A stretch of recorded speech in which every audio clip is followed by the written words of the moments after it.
अब वर्ण देखेंगे तो भाषा की वह सबसे छोटी इकाई, भाषा की सबसे छोटी इकाई जिससे है ना शब्द का निर्माण होता है। किसका?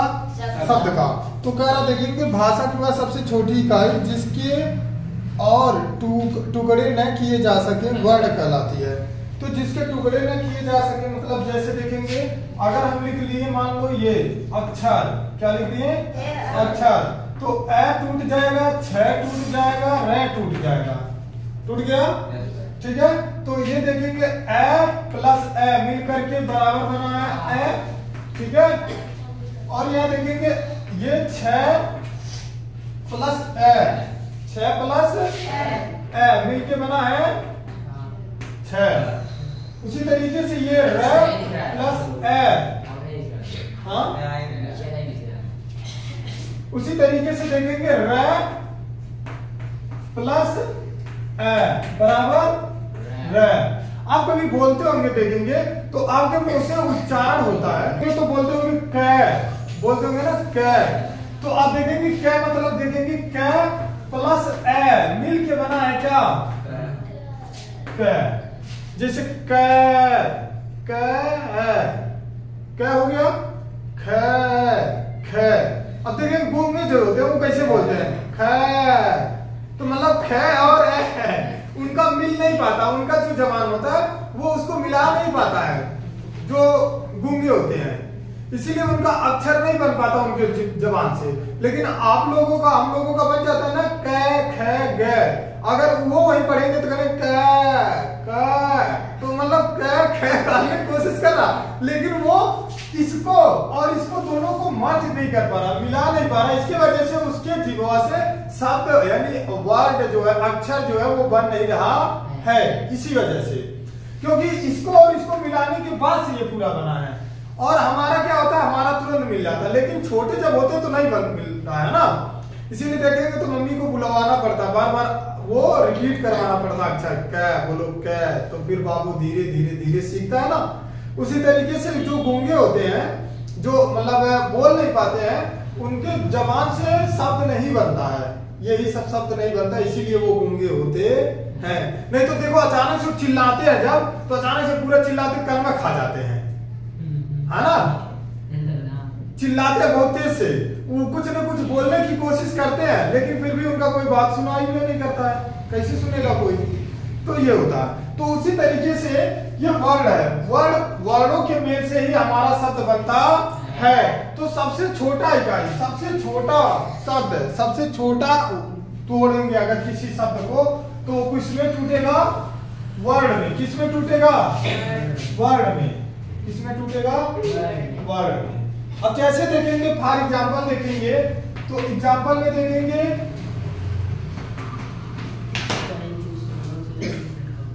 एग्जाम्पल देखेंगे किसान, क्या है? किसान। ठीक है, अब देखेंगे शांत रहो, कै प्लस की, ठीक है की, अब हो गया कै प्लस की। ठीक है, अब उसके बाद से देखेंगे से प्लस आ, से प्लस आ का जरा सा। अब उसी तरीके से न प्लस ए, किसान है ना। तो देखेंगे कै में ई जुड़ा है, से में आ जुड़ा है, न में ए जुड़ा है, तब जाकर के मिला है तो क्या हो जाएगा?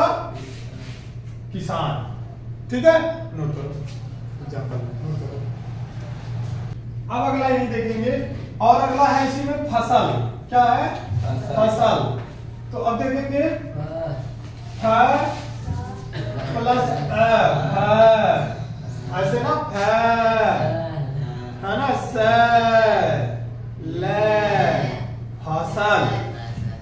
हम हमेशा पढ़ते हैं ना भै खाली, से खाली, ले खाली, लेकिन फिर भी उसको भी हम तोड़ सकते हैं। भै को भी टूटेगा, भै प्लस है, से प्लस है, ले प्लस है। लेकिन हम जब देखेंगे कोई बच्चा हिंदी पढ़ना सीखता है तो पढ़ेगा भै खाली, से खाली, ले खाली, फसल, ऐसे पढ़ता है ना। लेकिन इसका भी ये भी टूटेगा।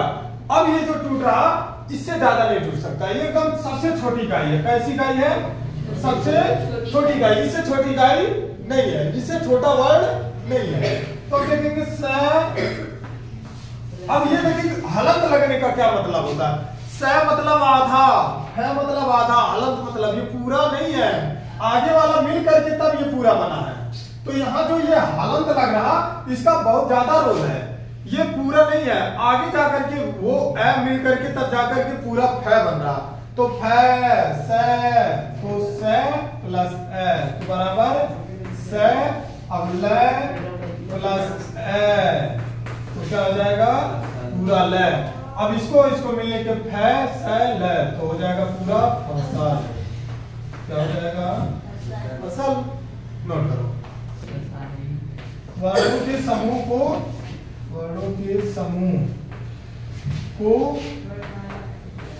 वर्णमाला कहते हैं। ठीक है, वर्णों के समूह को वर्णमाला कहते हैं। ठीक है, वर्णमाला ऐसे देखो, आप देखेंगे लाल वाला बुक है, ऑल इन वन वाली बुक है, वहां देखेंगे ऐसे आ तक और कैसे अज्ञा तक लिखा रहता है, ऊपर लिखा रहता वर्णमाला, वर्णमाला ना। अब समझो वही दो भेद है, ऐसे आ तक एक हो गया, कैसे अज्ञा तक दूसरा हो गया, ऊपर स्वर हो गया, नीचे व्यंजन हो गया। तो वर्णों के भेद तो कितने प्रकार के? दो प्रकार के। तो पहला कौन सा? ये दो प्रकार के होते हैं। ठीक है, वर्णमाला दो प्रकार का होता है, या वर्णमाला के दो भेद होते हैं, वर्णमाला के दो भेद होते हैं, या वर्णों के दो भेद होते हैं। ठीक है, दो भेद होते हो गया। अब देखेंगे तो पहला कौन है?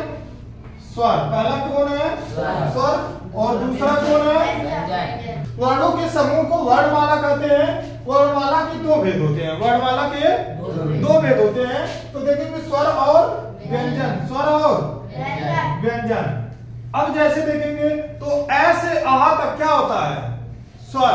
ऐसे आ तक स्वर, ए आ ई उ ओ री ए ऐ उ औ अं है। ठीक है, तो ये क्या होगा? स्वर। और क्या क्या क्या क्या आएगा? च च च च ट ट ट आड़ा त त त न प प प में यर लव सा सटकोट सा छोटा सा है छतरी त्रिशूल ज्ञानी, ये क्या होगा? व्यंजन। ठीक है, तो स्वर और व्यंजन। तो ऐसे आहा तक क्या हो गया? स्वर। और कैसे अज्ञा तक क्या हो गया? व्यंजन। ठीक है, ऐसा वर्ड जिसमें है ना किसी अन्य की सहायता नहीं लेनी पड़ती, किसी अन्य वर्ड की सहायता नहीं लेनी पड़ती, उन्हें स्वर कहते हैं। कैसे नहीं लेनी पड़ती है देखेंगे। तो अब देखेंगे ए, देखेंगे ए आ ई उ री ए ऐ ओ औ अं अ लेना पड़ा दूसरे यार, लेकिन यहाँ देखेंगे क ख। अब ऐसे देखो ख में ए मिला है, क में ए मिला है, ग में ए मिला है, सब में मिला है ना, मिक्स है, मिलावट है। लेकिन ऐसे आहा तक के जो वर्ड है ये बिना किसी की सहायता के बोले जाते हैं, इसीलिए इन्हें स्वर कहते हैं। स्वर को बिना किसी की सहायता लिए बोला जाता है। ऐसे आहा तक के वर्ड स्वर होते हैं, ऐसे आहा तक के वर्ड स्वर कहलाते हैं। जो बिना किसी के रुकावट, बिना हिचकिचाहट, बिना मिलावट बोले जाते हैं, स्वर कहलाते हैं। ठीक है, ये जो हर्ष स्वर है, अब देखो ऐसे आहा तक को इन तीन पार्ट में डिवाइड कर दिया गया है। स्वर को कितने पार्ट में डिवाइड कर दिया गया है? तीन में। तो पहला है हरस्व, दूसरा दीर्घ और तीसरा प्लुत। ठीक है, तो देखेंगे हरस्व में बहुत कम समय लगता है, जैसे ए ई उ री, ए ई उ री। अब जैसे आ बोल रहे हैं तो आ, है ना, आ ई लेट तक दबाना पड़ रहा, लेकिन ये देखेंगे ई जल्दी से हो जा रहा, छोटा ई। तो छोटा ई देखेंगे ए ई उ री। ठीक है, नोट कर लो एग्जांपल में, इसको एग्जांपल बना करके लिखो। जिन वर्णों के उच्चारण में ह्रस्व से अधिक समय लगता है, ह्रस्व से अधिक समय लगता है, उन्हें दीर्घ स्वर कहते हैं, उन्हें दीर्घ स्वर कहते हैं। दीर्घ स्वर, इसकी संख्या एग्जांपल दे देंगे, यह 7 होता है। इसकी संख्या कितनी है? 7। वर्णों के उच्चारण में दीर्घ स्वर से अधिक समय लगता है, जिन वर्णों के उच्चारण में दीर्घ स्वर से अधिक समय लगता है, उन्हें प्लुत स्वर कहते हैं ओम। ठीक है, राम। ठीक है, एग्जाम्पल अब देखेंगे, जैसे देखो ये सब देखेंगे पुकारने वगैरह में भी, है ना, मंत्रोच्चार करना पुकारने में काम आता है। जैसे देखो ओम, ओम एक ऐसा शब्द है जिसको आप बहुत लंबा खींच सकते हैं। जैसे मान लो कहीं बुला रहे हैं आम, तो आप ऐसा नहीं कहेंगे आम, ऐसा नहीं कहेंगे ना, लेकिन आप देखेंगे ओम पुकार रहे हैं तो कहेंगे ओम, ऐसे बोलते हैं ना, ऐसे तो ओम ऐसे थोड़ी बोलते हैं, जल्दी से नहीं बोलते ना, लेट बोलते हैं। आप जितना इसको ओ को जितना खींचेंगे, आप समझो जितना खींचेंगे उतना इसके बीच में ये मिक्स हो जाएगा। ओ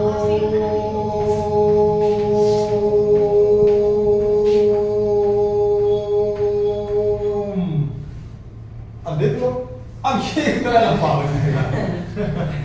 देखिए ना, जितना लंबा खींचोगे इसको उतना लंबा हो जाएगा, और जितना जल्दी समाप्त कर देंगे उतना। लेकिन फिर भी एकदम 60 से जल्दी से नहीं कर सकते ओम, है ना, जल्दी से नहीं कर सकते ओम। फिर भी आएगा एक की एक तो आएगा ही आएगा, उसके बिना नहीं, तो लंबा खींचा जाता है। तो इस तरीके से ये सबसे लंबा खींचा जाता है। नोट कर लो। जय श्री कृष्ण।